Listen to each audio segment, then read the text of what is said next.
मुस्लिम league नून में बगावत के आसार नुमाया होने लगे। साबिक वफाकी वजीर खजाना मिफ्ता इस्माइल और साबिक वजीर आजम शाहिद खाकान अब्बासी के बाद एक और लीगी रहनुमा अपनी ही हुकूमत की मुखालफत करने मैदान में आ गए।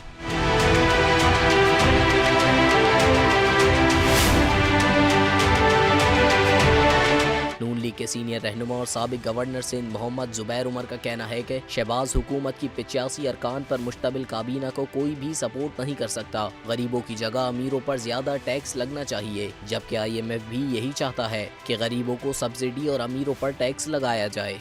लीगी रहनुमा जुबैर उमर ने वजाहत देते हुए कहा कि वफाकी काबीना के आधे से ज्यादा अरकान को कोई सहूलत नहीं दी जा रही। नून लीग के ज्यादातर काबीना अरकान तनख्वाह और मराद के बगैर काम कर रहे हैं। निजी TV पर गुफ्तगू करते हुए मोहम्मद जुबैर का कहना था कि एक्सपोर्टर्स को बैनुल अक़वामी मार्केट में मुकाबले के रुझान के बाइस सब्सिडी दी जाती है। बरामदात बढ़ाने के लिए सनतों को सब्सिडी देना मुल्की मफाद में है।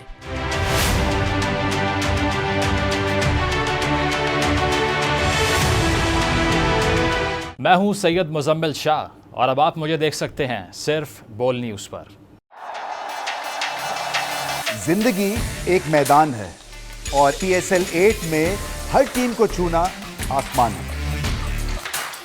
6 टीमों के बीच धुआंधार लड़ाई।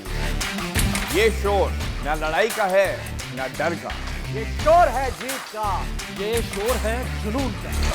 खेल का जुनून रोजाना रात 11 बजे सिर्फ बोल न्यूज़ पर।